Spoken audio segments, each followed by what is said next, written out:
Happy Friday, everybody. We are live here with Bioactive live Q&A. Another week where we get to connect with everybody in the community with the questions that you guys have.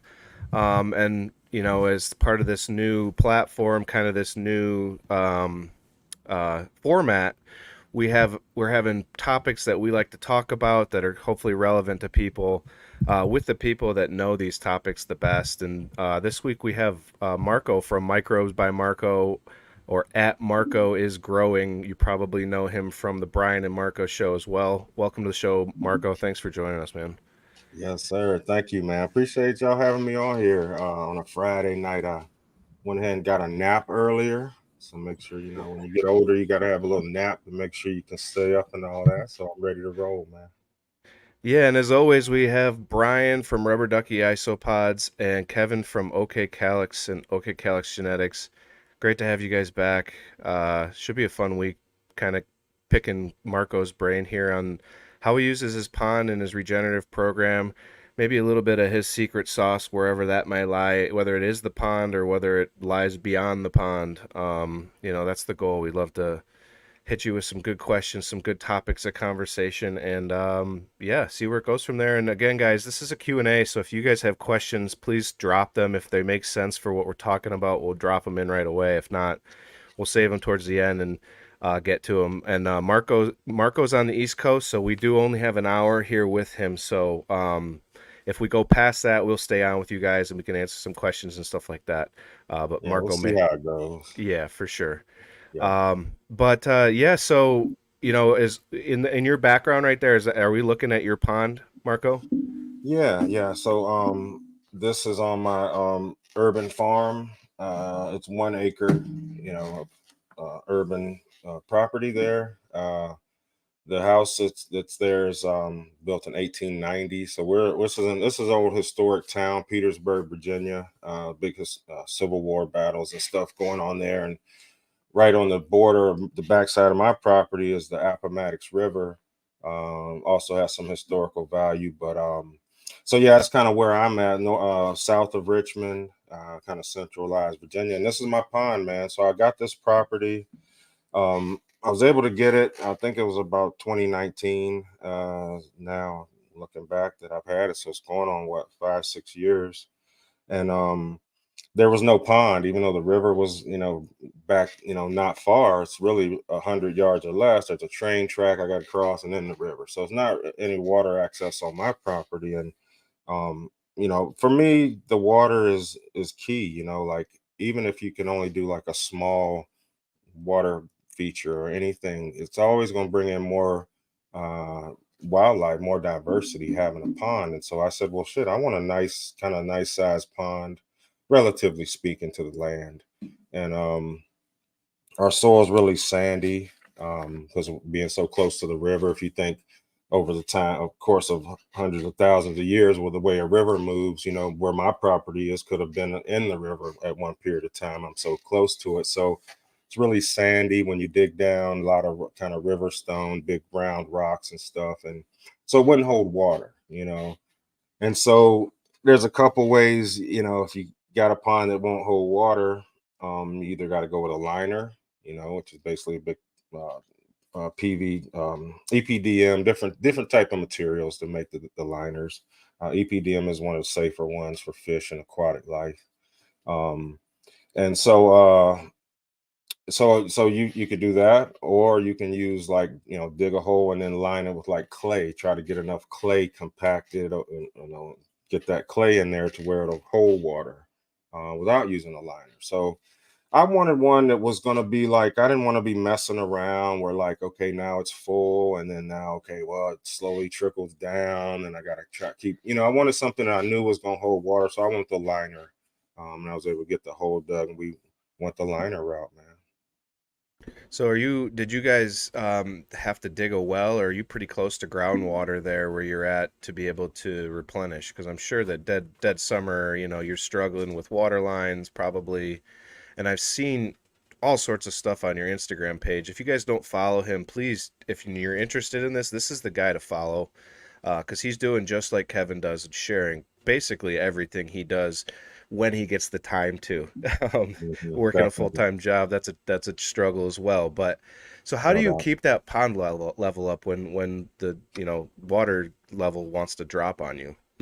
All right, so that's a great question, Mark. And to kind of go along with that, like I said, I dug the pond. I think is this is the third year on the pond. I might be a year off. I didn't write that down, but I'm close. I've been 2 or 3 years on the pond, right? And so my worst year was last year with as far as drought. It got really dry on us and didn't rain very often.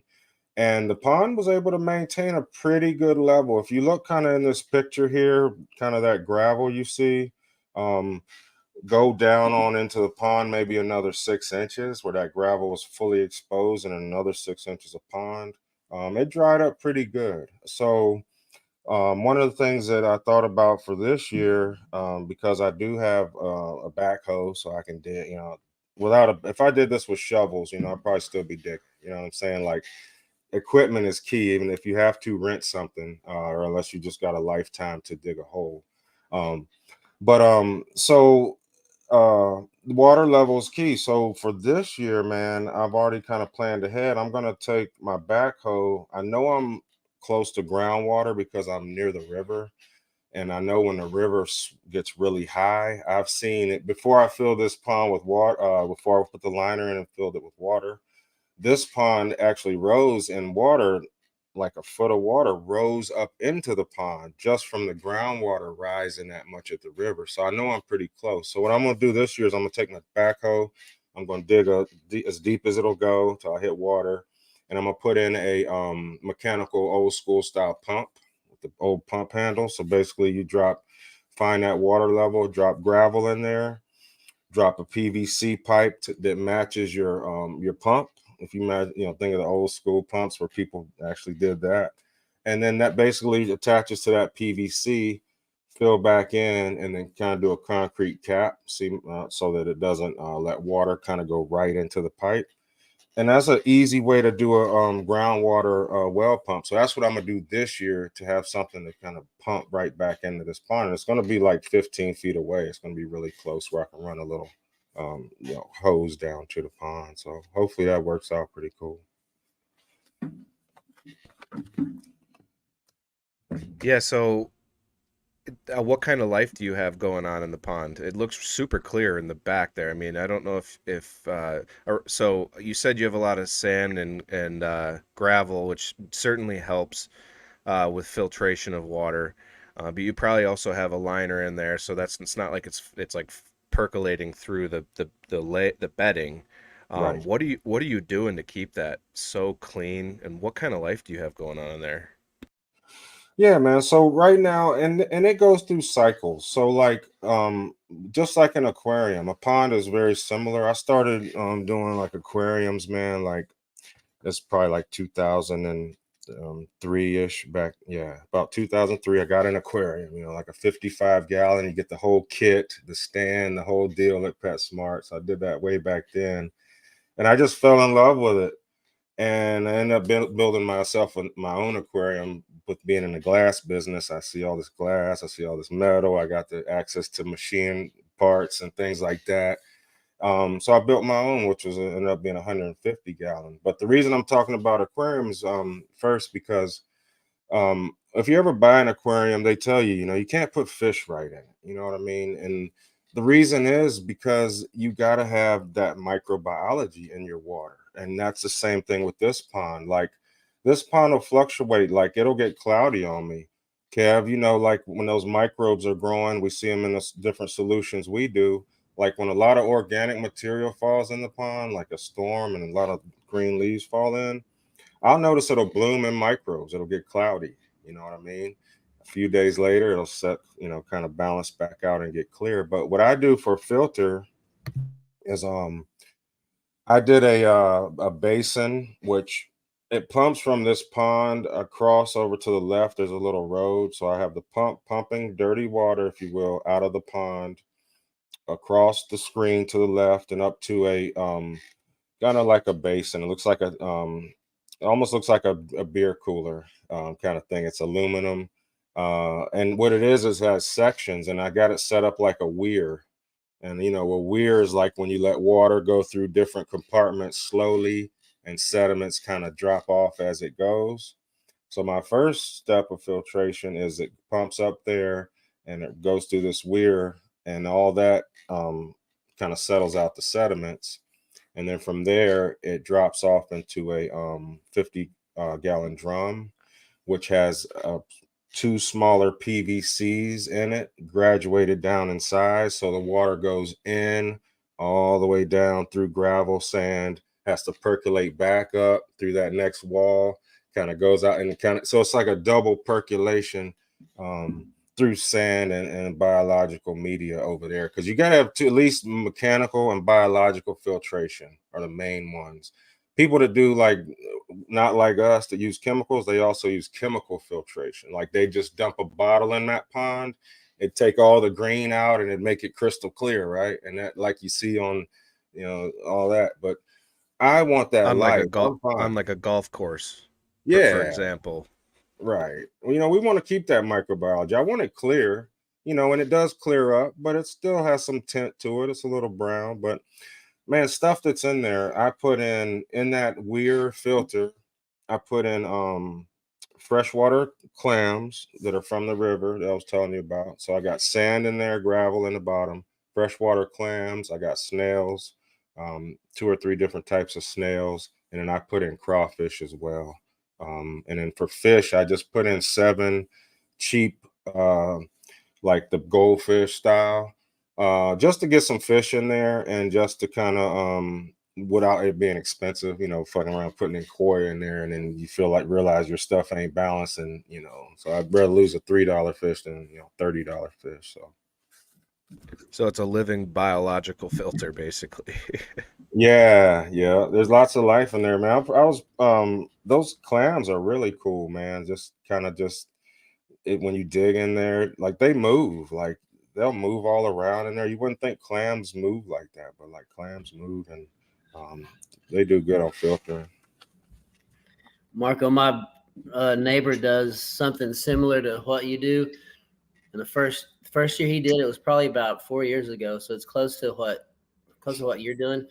He bought some nice expensive fish, got those nice koi, and put some plants in there, had it filtered out real well. Trying to just keep it clean. And raccoons come and eat those fish about the Ah, second week we had them in there. So yeah. he's now switched over to going out to the creek back where I go, and he's just pulling like you said, getting some crawfish in there, getting some little baby catfish that eat on the bottom, and just selecting things that are in the net now.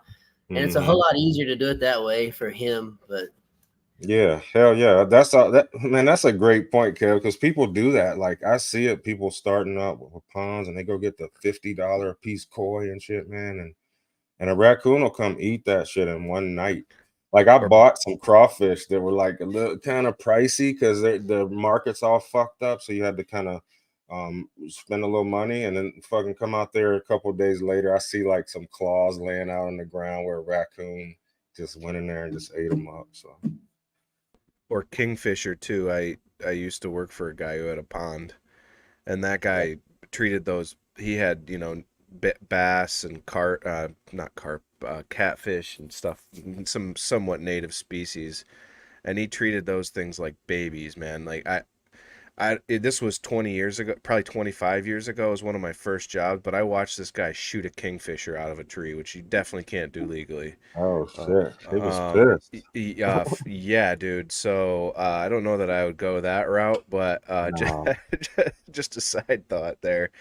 So Because you so kind of want to, yeah, embrace the fact that look, if you're gonna build this pond, which I did, I built it in their world, right? I'm in my bed at night, sleep. I'm not out here sleep, and watching this shit. So you gotta kind of play that into it, man. And hey, and I see it on my camera. I have a camera that kind of looks out over the property, and every night I get like 4 or 5 hits, and it's usually like fucking raccoon, a possum, and then cats. Cats like to come through because I do all that IMO and stuff, and I know there's a bunch of rodents back in the back that they get at. So real diversity around the pond at night. so how are you? So it's like amazing how you have turned your pond. You think of a biological filtration. I'm not thinking like living species and organisms that so some of them it sounds like you've actually collected, from native spots that actually proliferate in these filtration systems and actually thrive off of the waste material. It's pretty Hmm. fascinating, truly. So my hat's off to you on that. How are you using this stuff in your garden? Are you, because you said it's basically like JMS town when you get a bunch of organic matter in there. I'm thinking just a giant vat of JMS. How are you using it in the garden? Yeah, so like this pond in particular, I'll just walk right up to it and dip my watering can in there. Boom, boom, grab a can and just go water stuff. You know what I mean? Anything like that. Um, it's good, like because you know, you know how it is. Like water's key, man. In the garden, like when it gets super hot, and I always love having it. You know what I mean? Because not only it's the water, but I kind of look at the pond being, one circle, right? And then the land being this, or our soil being another circle. Well, when you have them both, there's an overlap. And I think in that middle where they overlap is kind of the sweet spot. So when I'm grabbing water out of here, there's like microalgae in there. You know what I mean? There's micro fungi. There's things that are only really in the water in here, but then there's also things that are in the soil and in the water. You know what I mean? So when I grab this water, water it in, I look at it as the microbes that are in that soil that I'm watering are like, oh, okay, there's a party starting here. Now, all of them won't survive, but the ones that do, you know how it is. We say that all the time. The ones that don't survive are food. The ones that do help that nutrient cycling and help keep the party going. Win-win. Yeah. Now, you So. had mentioned cats, Marco, around the pond. At least in southern states, anytime you have a barn, you always train cats to become a barn cat and to kill off Hmm. rodents and all those kind of things. Do you think that would be beneficial to train, purchase or, enough cats come around, but to be able to train one to become a pond cat and protect the pond in that manner and that kind of thing? Do you think that that's possible? There's enough rodents running around. I would imagine just life kind of comes through and travels and keeps going. Yeah, but you know what? As cool as cats are, and we say, yeah, they eat the rodents, but they'll go eat my bullfrog too. They'll grab a bullfrog and bite them and kill them. You know what I mean? The same way, and they'll also get fish out of your pond, believe it or not. So I think there's a balance, Brian. I'm like I see them come through. Um, I like that they come through, and I don't discourage that, but I don't add no extra food out there for them. Um, but if you can get them and just stay, and they don't, they're not destructive, I don't see no, that'd be a good thing for sure. Yeah, part of that is the fun of watching nature around what you've built, because it's that organic environment that you're trying to create. And some, like out here in my gardens, I have a bunny now that's living out here. Last year it was Mhm. like 3 armadillos that were everywhere, and I've seen no armadillos this year. But now I got a bunny, and I've at night, like last night, I was up late, but that bunny ran from under my shed through my garden, paused at my back gate, and then ran across a big field all the way to the river, ran down the river, got a drink, and then ran all the way back. And I was like, that is so cool, man, just to watch a That rabbit is. get a drink. It's neat. And if you appreciate it, it's just more fun when they come and visit you. They can be destructive. There's no doubt about it. But like you said, as long as they're friendly and coming and just kind of doing what they want to do, they might nibble on something. I don't care either. But I like that. I like to watch that. It's like Yeah, mesmerizing. man. It's like free, the Nature Channel for free. And if you think about it, just think about what you just said, Kev. That bunny was on your property, went down to the river, got some microbes along the way, drank some new different microbes, came back to your property, gonna poop and pee, and transfer that to you. You know what I mean? If you People don't look at it like that's important, but that happens. That's gonna happen at his property that one time he's seen it, and 1,000 other times that he doesn't see it. Like eventually, and that That's goes right. back to, yeah, like You see them as Layton would always beneficial. say, Sorry, huh? Marco. You see them as beneficials in a way. Because like Yeah, you said, they're part of the cycle. They're pooping, they're stomping on things, their feet are picking up yeah. things and moving it everywhere. They're just little bitty tools doing one little bitty job on a little bitty path, but they're valuable. Exactly, man. And like Leighton would turn me on to that the fact that he was saying, there's no more huge animal migrations where animals used to migrate like from east to west or north to south.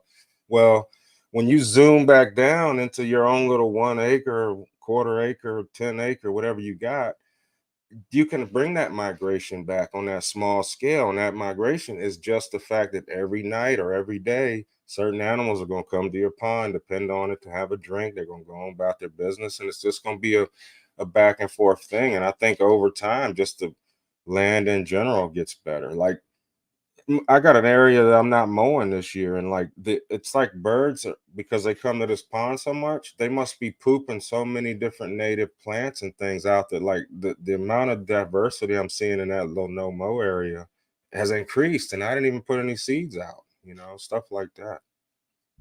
I Yeah. noticed that heavy in my hugelkultur in the back because I treat it the same way, where it's a no-till. Other that we've talked about this at nauseum almost.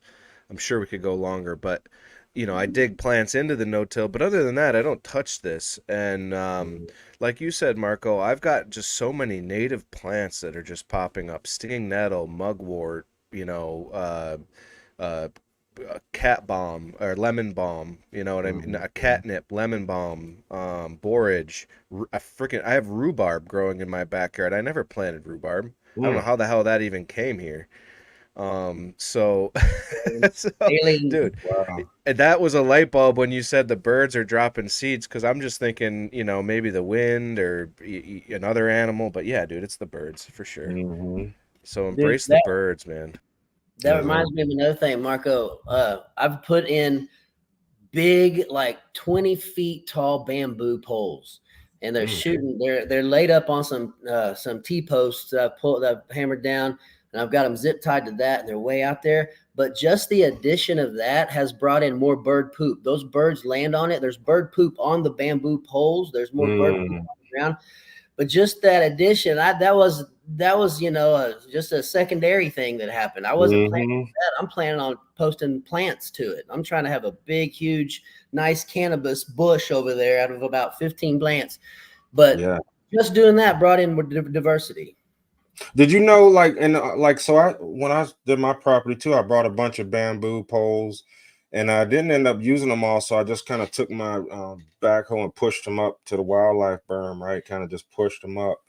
And now, so if I walk to the back side of that berm now, I went looking, and almost every bamboo that's not like straight up, that's like got some kind of horizontal to it, there's wasp nests in there, man. Like wasp will go in there and make a nest. Like every one of them had an old wasp nest, and I was like, damn, that's so cool. Like I Perfect. was bringing in even more because wasps are good, man. They kill caterpillars and they help your garden. So if you just got bamboo and you want to lay them, get them in, wasps will come to them too, So just shit you notice when you just start doing stuff and keep your eyes open. That's right, dude. And that just shows even 100, 200 years ago, how much more people were into nature because you didn't have the distractions of what we're doing right now, just our social media and the life, just the culture we have now is different. But you remove everything, and Marco, you're right. You just sit and watch, and you start saying, "Oh, that's cool. Then I'm going to start doing that."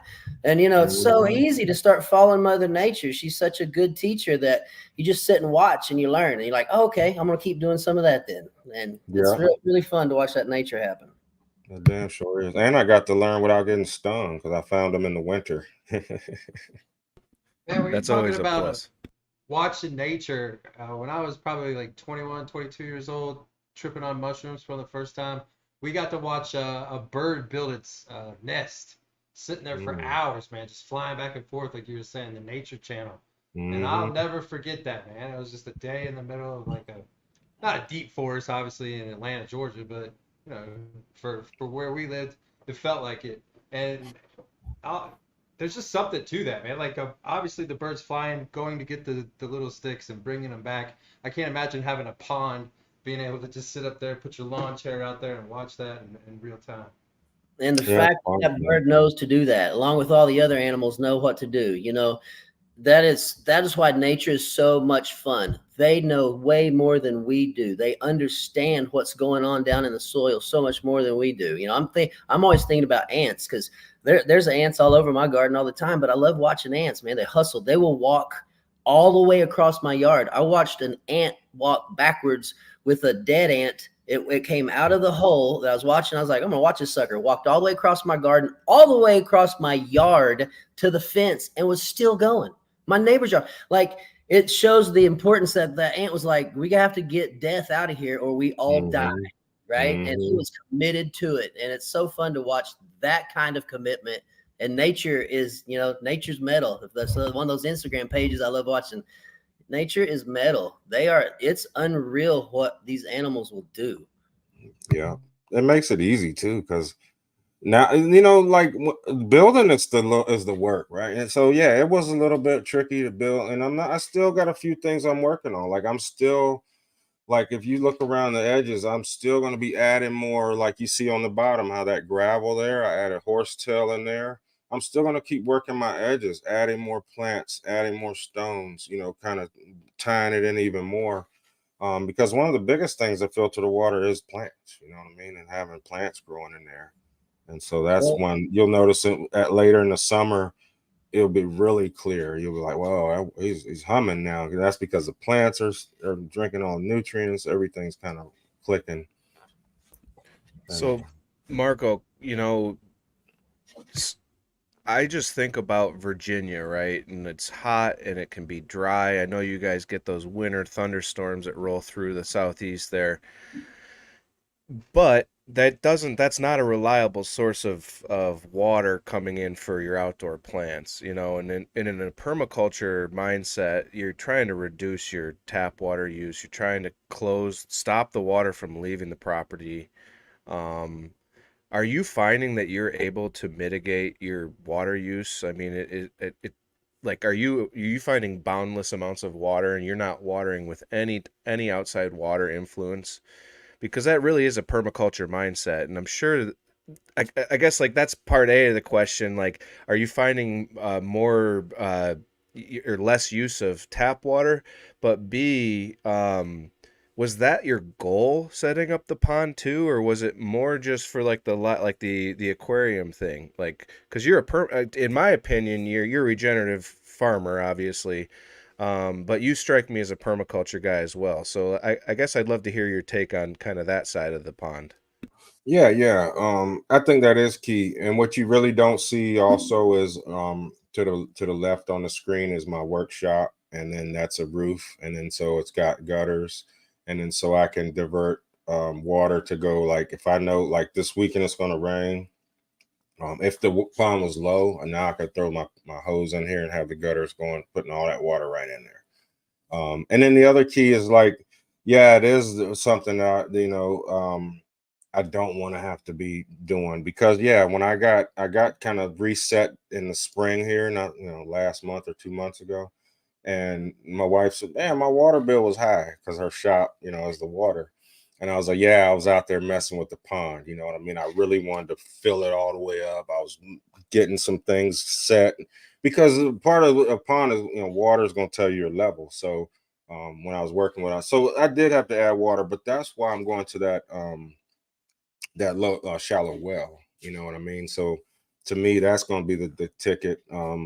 There's springs all around our old town area, so I know there's springs and I know water's right there. But that's the thing. Once I get that and I'm pumping water up by hand, then I'm going to feel really good, because I'm really going to be using it without even giving a damn, because all I'm using is groundwater from the river, like, and then I'm right there on the river. So whatever I put in is literally going right back in the ground. So, yeah, great point, Mark, because that is the key. Like, yeah, we got to use electricity.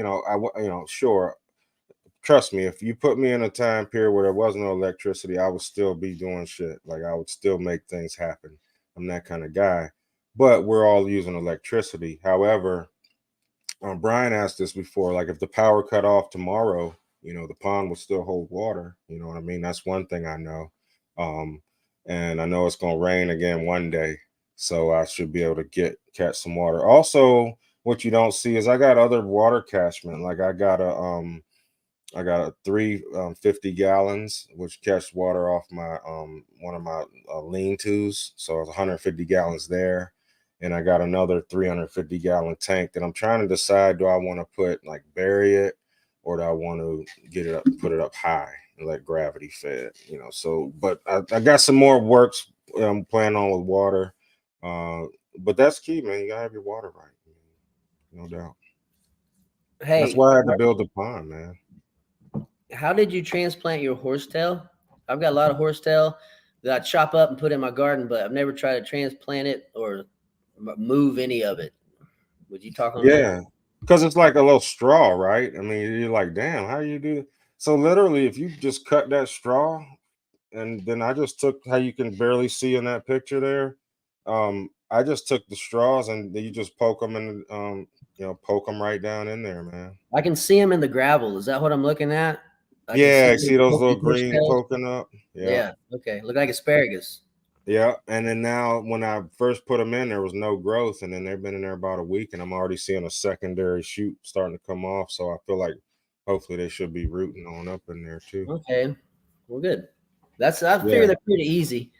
Pretty easy. They'll root up, whenever you snap them off, they'll put a new little root, like you're saying, yeah. pretty soon. That's And very see the beneficial. pond. Why would you want horsetail, Marco? Yeah, I was gonna say, and that's where you already know, Kev, and that's where like the pond comes into play too, because now see horsetail's high in silica, like it's a great natural silica source, and so now see I'm gonna grow my horsetail. See that those little straws. Hopefully next year we see that and you see big clumps, and then I can take some of that, cut it, harvest it, shred it up, use it in a mulch, make some fermented plant extract. Horsetail is good for our bodies as well. And then also, I just planted some watercress on the side over here. So I want to use the pond to take it and put different places of, water tolerant plants that now I'm also growing those. So, so I'm just trying to close all loops. And this pond is one thing that will help me do that. Like, where'd you get your horsetail? Oh, it grows in my pond. You know what I'm saying? Like, where'd you get that watercress? Well, I grew it in my pond, my comfrey. Oh, it grows on my property over there. Where'd you get your leaf mold? That's over there and piled up. Well, what about IMO? Oh, I make that over there. Oh, what about soil? Oh, the soil pile's over there. Where's your worm bin? Worm bin's over there. Black soldier fly bin over there. Rabbits over here. Chickens right there. You know what I'm saying? You start just checking shit off, bro. And it's like that's when you're growing that fire, because it's like you have to grow fire because everything was in your control and in your hands along the process. And that's kind of how I'm looking at it. Yeah, that's what makes it that's what makes his inputs customized also. That's his stuff. Like when he sent me stuff before, I see it as microbes from Marco, because that's exactly what it is. It's straight from his land. It's what's working on his land, and we're basically in the same type of a zone anyway. So it works Mm-hmm. wonderfully whenever I apply it to my stuff. But Same he's with your stuff, some man. We awesome stuff. traded up. Mm-hmm. Sorry, Yeah, Marco. we trade IMO, y'all. I mean, like buddies do that. Like if you build a pile, trade it with your buddy. Use it on your land. It's just going to increase the diversity. It's just like you putting them out and letting them scrap it out. You don't know who's going to win, but the plants are going to win because the plants are going to get that diversity. And just to be fair, I mean, I know the four of us, when we talk about this, a lot of people, you know, it's almost like it's become common knowledge, some of the terms and all this stuff. So if you're newer to this stuff, we've talked about this. The four of us have been on a variety of different podcasts talking about this kind of stuff. And so if you want to go down the rabbit hole, check a lot of that stuff out, especially in the early days. Marco was really breaking that down, and I think it continues to build up. He's obviously influenced Kevin, where Kevin is running from this, and so the podcast that we've been able to put out here, guys, it's like it continues to build this community, and it does seem overwhelming at first. I will say that, myself included. I mean, when you start just rambling off a lot of things, and you're kind of more into more as a growing without any kind of books or anything, this is overwhelming, but I promise you, I think a lot more people are getting into it because of Kevin and Marco, and kind of showing that it is possible to be successful. Because in the early days, when people are trying to learn this from others, especially creating IMOs, the majority of us failed, and we had to go out and try and do a lot of these things over and over again. So to be able to have this umbrella of terms already figured out, understand how to build this stuff, even from IMOs all the way now, even to talking about pond water. Even in the early days, nobody was talking about pond water. So this is a little more of like a upper level microbe discussion today if you're brand new to this. And I know a lot of newer people are watching this side of the show, but I promise you, this is kind of the promised land. All of us are using microbes. There's so much diversity that we're using them, every single one of us, to monetize that kind of thing in skill sets in a variety of different ways. So I just wanted to put that out there too, because it's very rare that you have 4 guys that are able to talk like this kind of stuff, and the audience might not even know what the acronyms mean. So take the time to kind of understand that stuff. That's true. And remember, you don't have to do it big either. Like, and here's what I had to learn. Like, okay, so 1 acre, that's not huge, right? But it is if you start saying, okay, where am I going to grow shit? Where, it's a lot of, you can put a lot of tomato plants on an acre, you know what I'm saying, if you really break it down. So I had to slow down, man. I just said, hold on. First of all, because my property was just grass when I got it, just like somebody had to cut the grass out there. It was all grass. And so I said, hold on, let me just start bringing in organic material. I brought in shitloads of wood chips, got hooked up with the wood chips guy, the city. And that was my step one. And, then I could kind of start working from there. And the reason I wanted to do that, because I said, I don't know where anything's going to go. So I want to kind of treat all the land the same. I want to give it all wood chips, give it all IMO. And then that way, whenever I choose to plant something somewhere, the land will kind of be already ready. But just kind of like that, don't be in a rush. And if you got a small yard, it can be a small pool, it could be a small pond. It don't have to be big, man. The principles are just have water, have it moving, filtering somehow, and recirculating. And so and that can be valuable. A small kiddie pool, if you keep it going, keep BT so mosquitoes don't get crazy, and then you could water your plants with that. So. We used to use kiddie pools to build the super soils uh, from Subcool and all that. So yeah, I mean, there's a Yeah. variety of ways to kind of use this stuff and reuse this stuff, and continue to improve. Not only, like, if you're lucky enough to have a piece of property. I mean, I can't even imagine what that feels like, Marco. I want to have that feeling one day. Where it's kind of, look at this pond I built.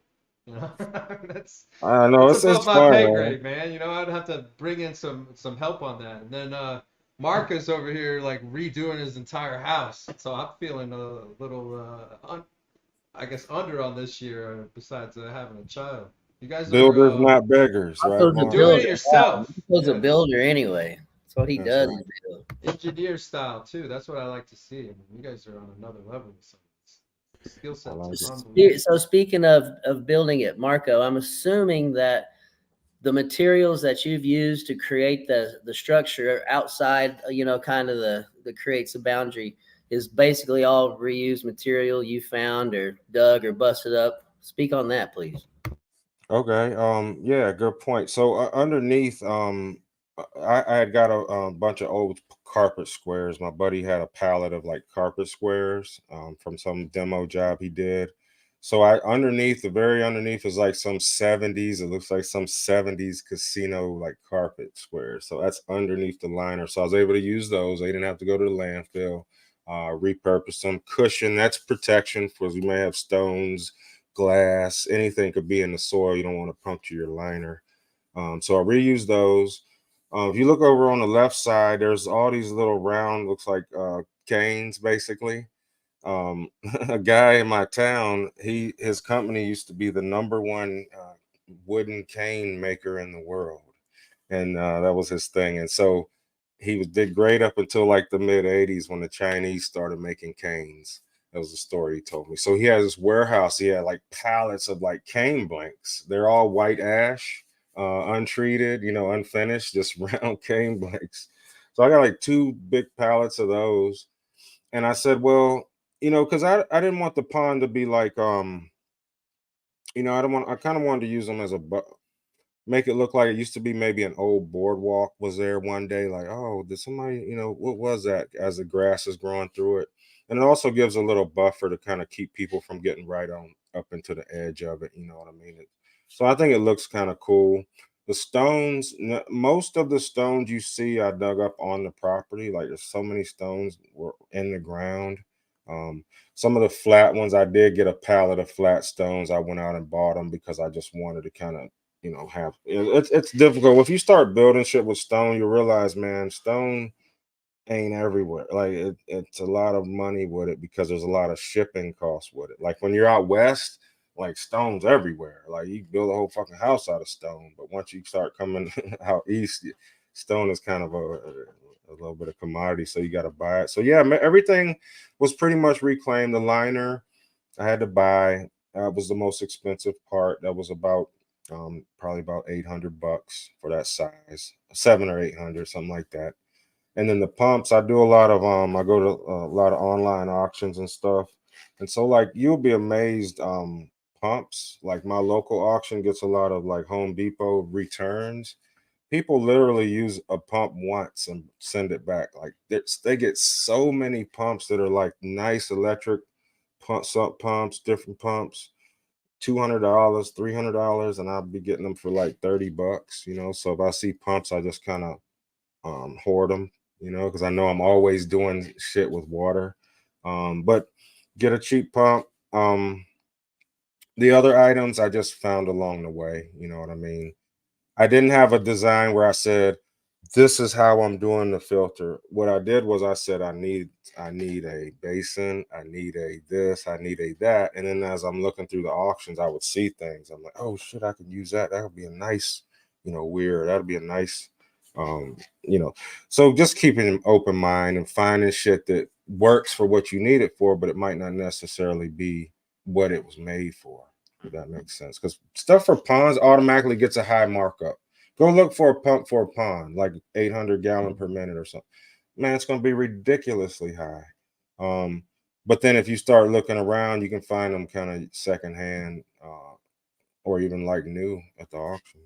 So yeah. Hey, I know you have given out that website before. Do you mind sharing that again with the community? Yeah, proxy, Proxi bid. What that is a, because you say, all right, I'd like to bid in an auction, right? But you don't know where to go, right? So you say, this place handles all the auctions. So all the auctions are under them. So in my area, there might be 5 different auction houses.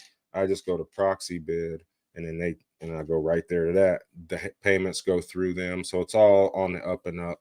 You know what I mean? Everything's cool, but you'd be amazed, man. Auctions are a great way to find shit, because most people don't you need pumps like that, like tanks, and I always need this stuff like that people don't usually really want, or it's too bulky, or it's like, what do I need a 300-gallon tank for? I want that kind of stuff because I always try to think, a little bit bigger, um as far as Well, that goes.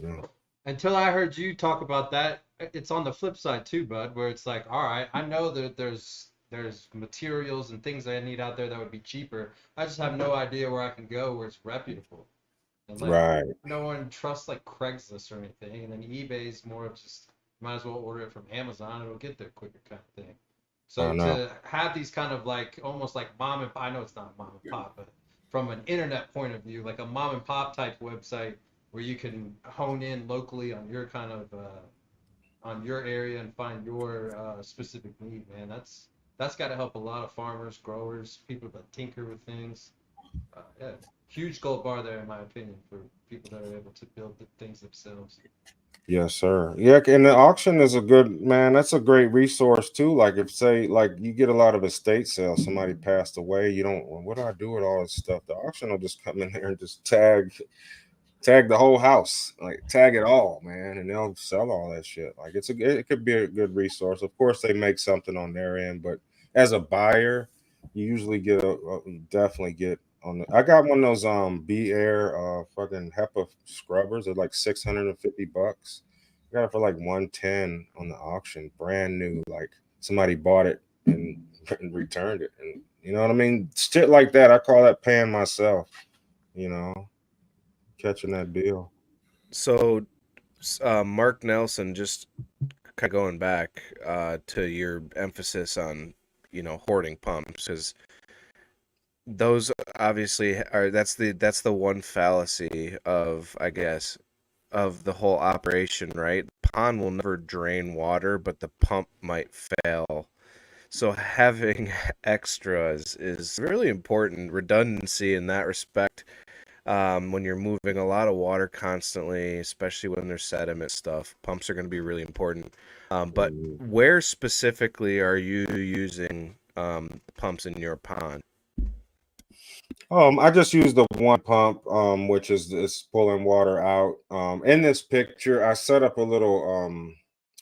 There was some crap floating on the water. Like we have a lot of cottonwood trees. It was like 2 weeks. You get cottonwood just like it's snowing, freaking cotton out there and shit. And so it was kind of on the surface of the pond. So that's just a little sump pump I made, which was a bucket with a pump in it. Pulled the water into the bucket over some filter media and pushed it back out. You see it kind of sprinkling out the top. So that was just a little temporary thing. But in the pond, I use one pump to pull the water out and return it back. And then there's another waterfall you see to the right, um, just because I like the decorative sound aspect of it. But without it, if the pumps, like I said, if electricity went out, it would just be a still, quiet pond. I think with the plants and the aquatic life, it wouldn't turn stagnant. You know, I think plants are key to making sure it doesn't turn stagnant. But I mean, shit, man, if we all lose power, shit, it's a lot of other shit to be worrying about at that point, you know. Um, Dank Stranger wants to know if you would recommend making a JLF out of water weeds. They have an excess of floating heart lilies. Is that something you do? Probably not out of your pond, but I mean, in I general. will. Yeah, one like right now that pond, the picture you see, it's not much plants in it. Midsummer water hyacinth will cover probably 75% of my pond. Water hyacinth is a plant that grows really invasively. The advice I would say is I would use water hyacinth plants out of my pond. I would not use them out of a public waterway because they are very great at pulling out of heavy metals out of water. I know I don't have that in my pond. However, if you go to the local river and you're using or whatever the water plant is there, I wouldn't recommend that for like JLFs and stuff. Do you think a lot of those water-based plants, like a floating heart lily, I don't know exactly what that is. I'm assuming it's like the lily that that I see around here because we have a ton of them. Would you say that like most of those plants are going to be pulling heavy metals? Um, so kind of consider the waterway would be a general statement, more or less. Yeah, I'd say that for sure. Know your source, but if you ain't sure, but even if you're in their neighborhood, people, there's lots of little pollution people don't realize. Everybody's fertilizing. You got car oil, you got this, you got that. I would just always like. I even want to get cattails to put in here, but I'm so cautious about like where I'm getting them. You know what I mean? I want to make sure I get some really good clean ones. I would just be careful with the water plants for that reason. That's just me. You can read up maybe floating heart lilies. They say, oh, they don't take up any heavy metals. It's all kind of plant related. You might have to just read up specifically.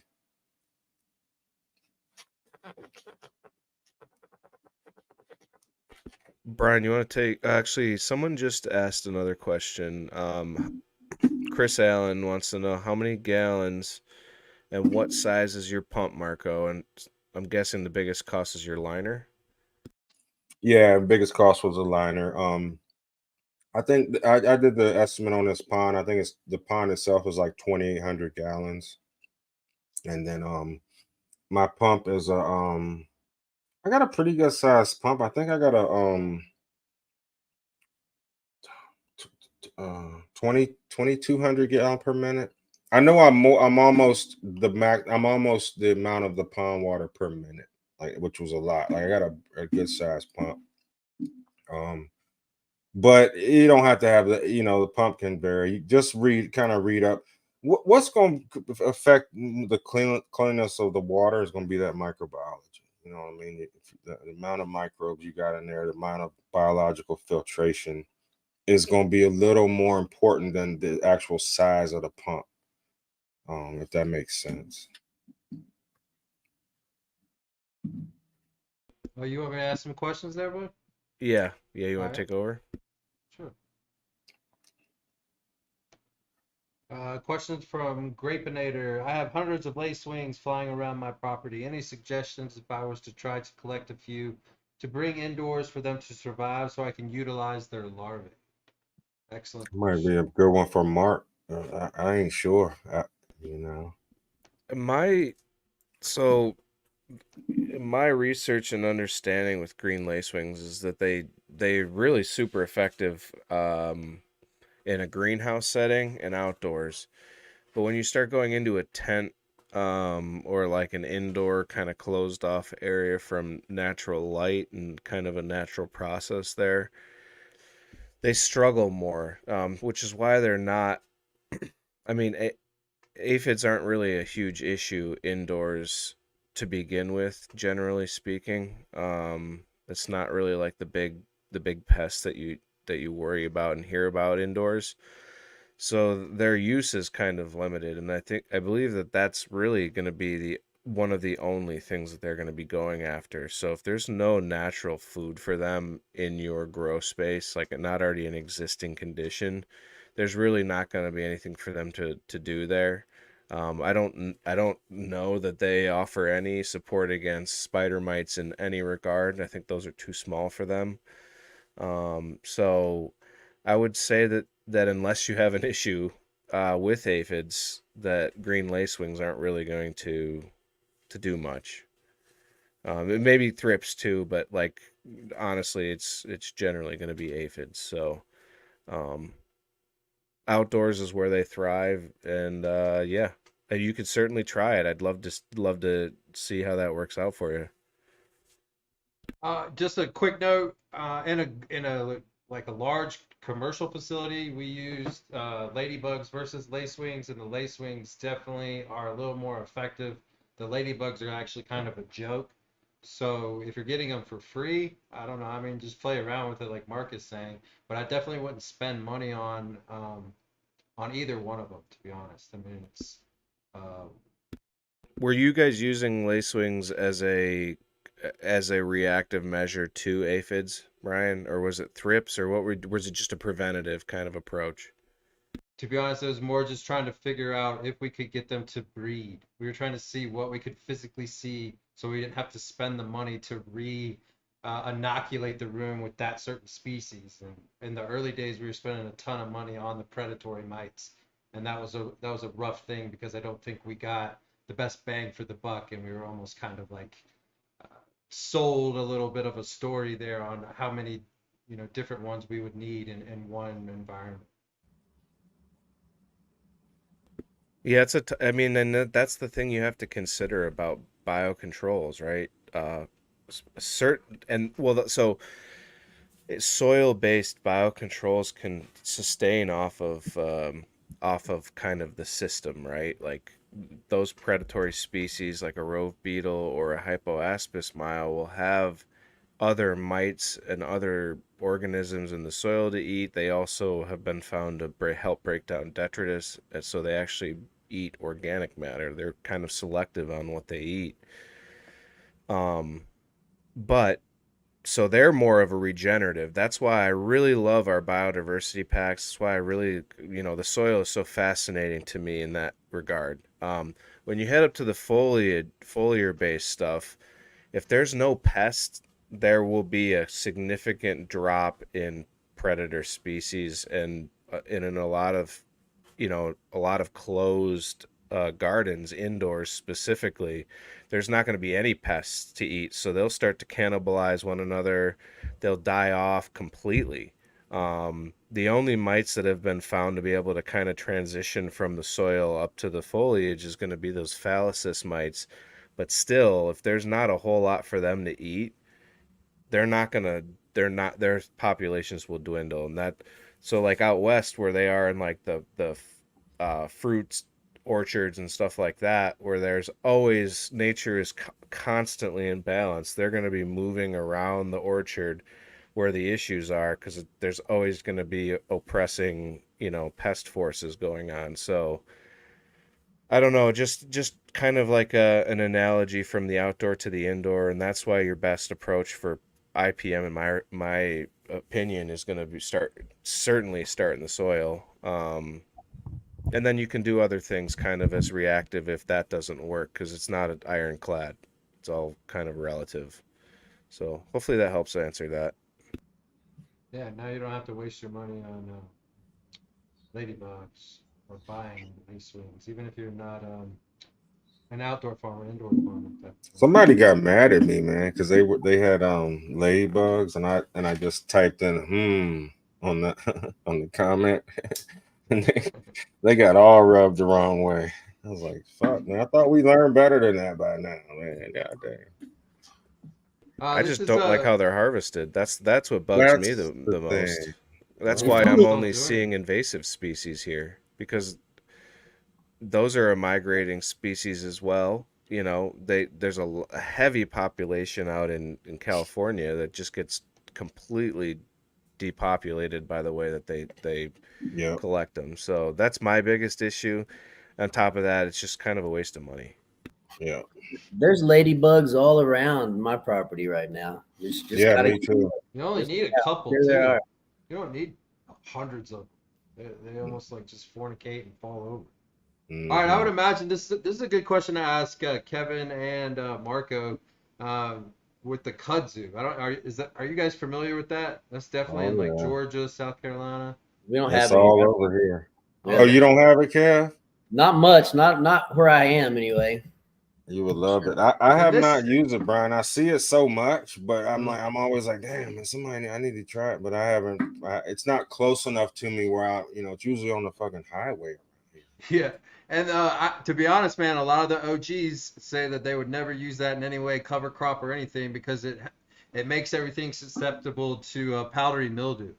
Oh Kudzu yeah, does grow everywhere, in like the dirtiest places and the healthiest places on like power lines. It can become quite a nuisance. It'll It's a take very strong over. plant. Yeah. take Yes, over. it'll So that wall. might not be what you want to fuck with. Yeah, Kevin. Yeah, it'll wall. You see pictures of it. It'll cover an entire tree, an entire house, entire wall. It goes hard, man. So sure It'd you got. probably be good for a JLF, maybe. Get it in Yeah, a barrel with some water. Just be cautious with that plant. Yeah. That yeah, plant seems like a beast, and yeah. any Don't bring it to your property. More than likely, just cut it down Oh, out in the wild and then put it in your JLF. You definitely use it for sure. But right. I think another country brought that here. I think they fucking was throwing seeds out the window because when I was a kid, it wasn't prevalent until like I was maybe 20 or something. Like, you know what I'm saying? Like that's some bullshit behind that shit. that's a very invasive plant. Hmm. Oh, clicking the same button, Mark. My bad, Brian. No worries, bro. Rick Easley, shout out to him, man. He's always watching Rick. all the shows, to be honest. All right, Rick. I think diatoms, which we talked about several times, trying to learn that stuff in real time is tough, but I definitely think that is another rabbit hole that a lot of you should discover, Yes. especially after finding out about pond water and things. I like diatom. I think diatoms are the pond scum. Do you ever collect that and add to the garden? Yeah, they're in it, man. They're in it, Rick. I got them also in my aquarium scum. So that I was very excited. Like I knew of diatoms, obviously, you know, but I really didn't click in me until getting with Keith and them from Fish Brew that like that you can have the living ones, like look for them, they're there. And then I started looking for them. They're in my aquarium. I was very happy, and they're in the pond. Um, Now as far as collecting, that's part of that watering. I'll dip down there and get a little bit of that scum too. But now, man, I don't even like to get my scum too much because I got so many of the aquatic snails in there. I don't even want to like take them and water them into the, you know what I'm saying? They're gonna die. You know what I'm saying? So I do. Some of them do go in there, but man, it's weird when you start getting a lot of life. It all kind of starts meaning something. Like you're like, damn, those snails are cool. They're in there working now. How would you feel if you all of a sudden you were in there working and they poured you out onto the land and then now you're getting baked in the sun? You know, just Yep. you can't help all that shit, but it's just a mindset. Being mindful of all my little critters. That's kind of where I look at it. Yeah. I love that. You're right. I love that. Yeah, that's awesome. Yeah, man. Will neem hurt beneficial bugs? Yeah. Well, that's for Mark. It'll hurt your fish. I wouldn't get neem anywhere near my pond and all that kind of stuff. Since we're talking pond. Really, any horticultural oil is going to be an indiscriminate killer, because it's any soft-bodied thing, which is going to be most of everything that's going to be on your foliage, especially. Absolute no-go in the root zone. I would completely avoid it there. If you're having serious issues and you're using neem, so be it. It's kind of an economic choice, because I completely understand that using beneficial predators up in the foliage is not a cheap option. It really isn't, and it all really boils down to the shipping, which It sucks. But does.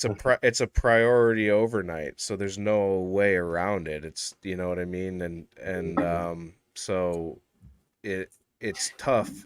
So, but yes, neem will hurt your beneficials because it's gonna smother anything with a soft body, and that's a lot of your beneficials.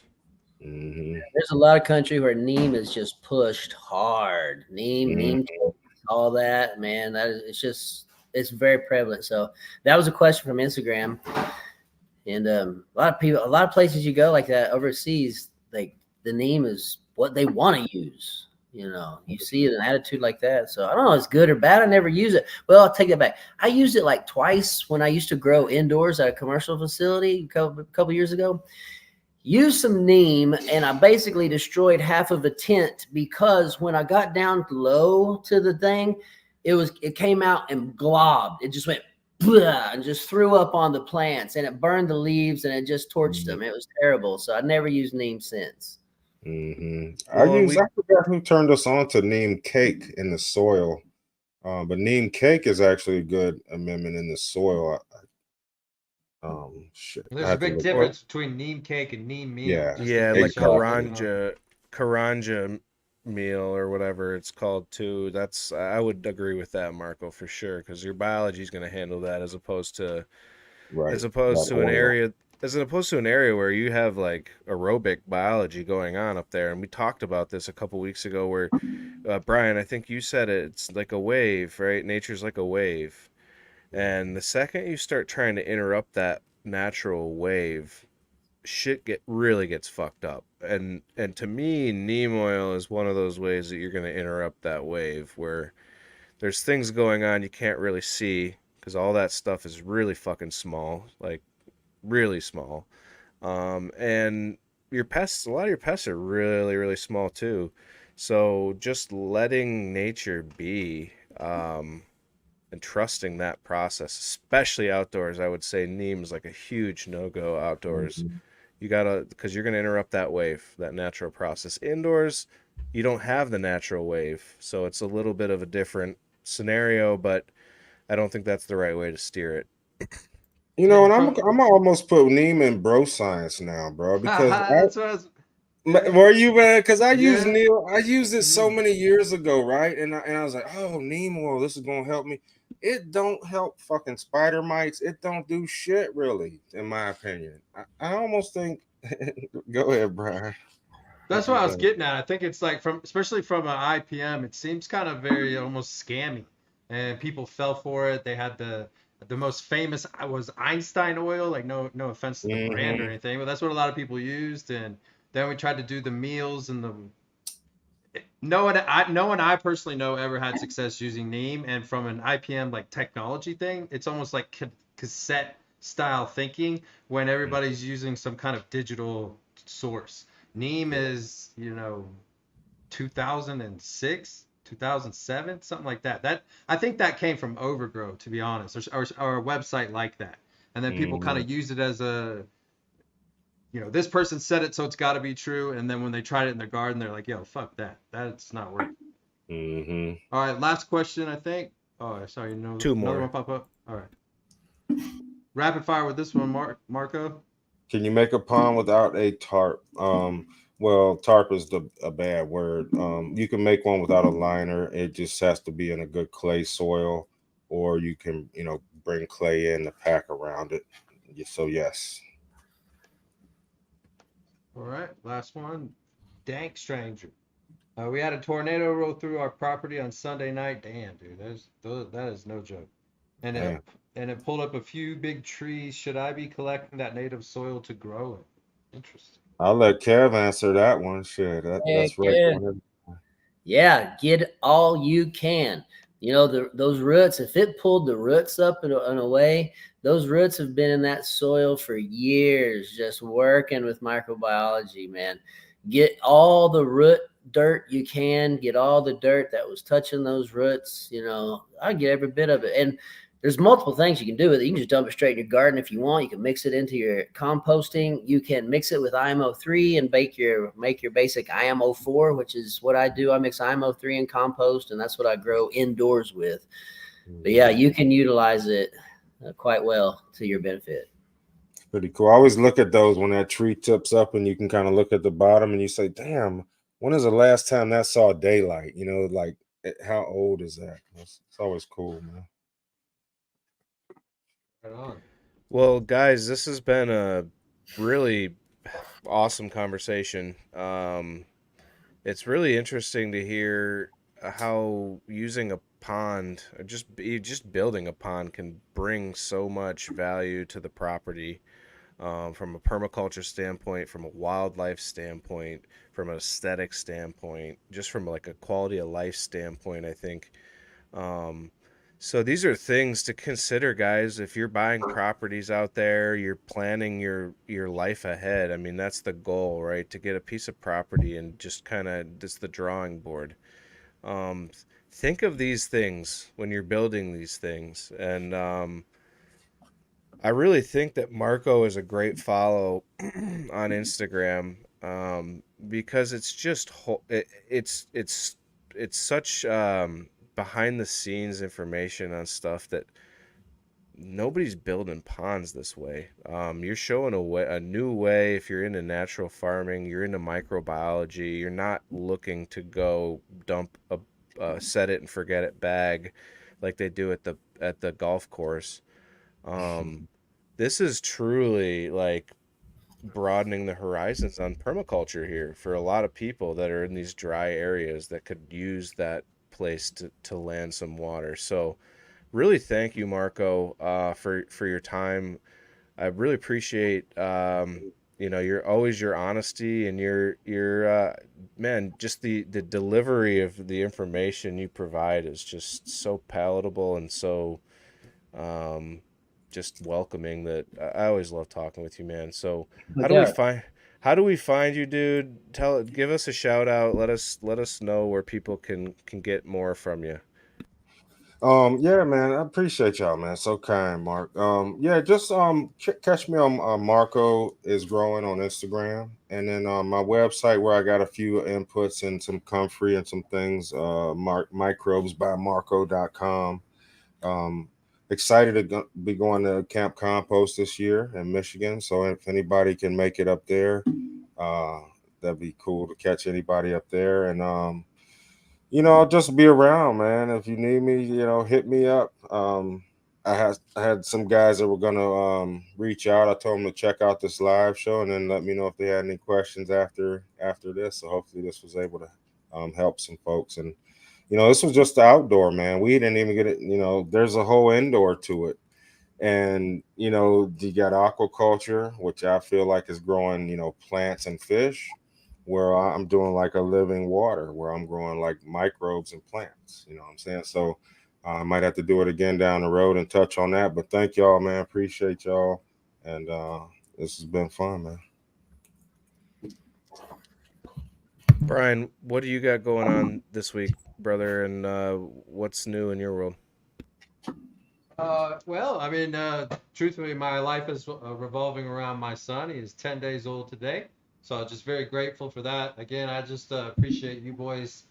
This is kind of my escape, if you will. Yeah, that's why you see me, enjoying myself a little bit while you guys are talking and stuff. Because once I leave here, it's back to those things. And Marco and I have been chopping it up for a long time. Kevin, myself, and Mark have been chopping it up for like a year and a half, it feels like, or close to it. So that I hope more and more people that are starting to watch at my beneficials channel here, with us included, there is a lot to this, and behind the scenes, I think it's taken years to be able to prep.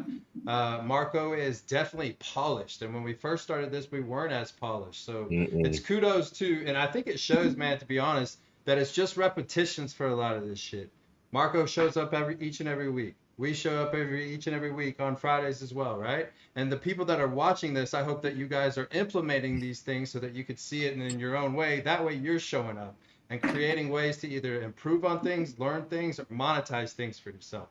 I just don't want you sitting here on a Friday night and watching us and being like, hey, wait, we want you to experience this shit for yourself. And finding a way to be an entrepreneur is going to be what I cheer for the mountaintops, because it changes your life. And all four of us are doing that in real time. And I hope you can see it and watch it and learn for yourself and benefit from that. So appreciate it. Yeah. Yes, sir. Gobble Groves. Mhm. Kev, what's new in the land of OK Calix? Yeah, man. First of all, thank you, Marco, for coming on the show and talking. We appreciate your time. It's valuable to you and it's valuable to us too. And everybody, Well, you got to understand that Marco is the guy that unlocked the door for me in organics. So he's as I always say, he's the dog father for my organic life. And he's the dude that I watched. And I was like, this guy is nuts, man. He's using all kinds of just stuff. And then really what you're going to get, guys, if you look at his page, you're going to get a philosophical foundation for your organic growing. And I'm dead serious. It's like a zen. There's going to be there's an idea floating around on your page, Marco, that if you listen and just watch, you're like, okay, I see what this dude's doing, man.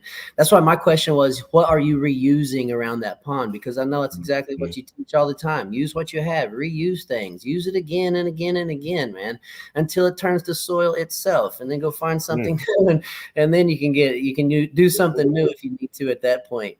So I want to just say I can never brag enough about Marco, because Marco set a path for me in this organic life, and I appreciate it. Now, Thank you, having bro. said having said that, on October 19th, I'm going to do my class, my hands-on class. Me and Jordan from Growcast, we're going to put on this hands-on all day long. I'm going to take you through it's going to be on my land in Tahlequah. I'm going to take you through the woods, show you how I would collect things, what I'd collect and why, what we're going to do with it. We'll take it back up to the house, process it all down, and you guys will take home tons of stuff that we make. It's worth your time, but Nice. it's going to be what we like to do, man. It's just teaching other people what we're passionate about and watching their Yep. eyes open and their jaws drop, and they take home that wisdom and knowledge, and you made your life better. That's what it's all about. So that's happening the end of this year. OKCalixShop.com. I did just throw up a couple days ago. I threw up a new strain, Nefarious Cherries. It's a very cherry cross to cherry wardchild. And it's something that I have not put up there, but we have grown it out here before. Super terpy, delicious. So I put that up on the website, okcalixshop.com. Go check it out. Thank you. Mark? Support this man. Support all of Support us all, man. Shit, this the support here. This is like for me, like it's a passion. It's a hobby, but the support helps. It helps keeps it going, man. And the more I keep it going, the more ideas I can come up with, and hopefully inspire folks. That's really what I like to do. And Yellow Skunk Farms, he's one of the latest Ocalix. Give him a follow, man. He's got the bug. He's building him like a pond incorporated into the grow. I mean, it's pretty crazy. So Nice. check him All out right, too. I'll check him out. Yeah. Yeah, so I just got reminded by Marco that we're going to Camp Compost together. Yeah. It's an event that I Yeah. sponsor every year at the highest level that I can. And last year was easily the best weekend that I've had. And, not Now, aside from the family and all that stuff, because I spend a lot of time with my kids, and like there's difference between that, but from like a personal growth, just mental health weekend, it was truly one of the best weekends that I've had. Just getting out in nature, learning from people with the same mindset, um, and just experiencing like pure nature like it's supposed to be done. And there's a lot of people there sharing a lot of knowledge, and there's also a lot of people rubbing shoulders that um, are legends, not just in Michigan, but people travel in. I mean, Marco's coming, dude. You rub shoulders with Marco at Camp Compost. To me Man, that is there's badass, other dude. people there, man, and I'm looking forward to seeing. Yeah, so man, and there's going to be a lot of people there that are looking forward to seeing you. I'll tell you that much. That'll be awesome. So can't say enough good things about Camp Compost. It's a really awesome event. If you can make it, awesome. We'd love to see you there. I When don't is really, when is it? man, I'm the worst. 16th, 17th, 18th of August. Thank you. Yeah, I was gonna say I'm the worst promoter ever. But I don't actually have any affiliation. I just think it's a great event. And I had an awesome time. So looking forward to seeing Marco there. That'll be And fun, man. I'm yeah, gonna hit up. drive up. A 12-hour drive. We'll put it on the road. You know. Nice. I'll make sure we got some good Michigan accoutrement for you. Yeah, sir. I'll, But I'll, I'll represent VA as well, so it should be a nice time for sure.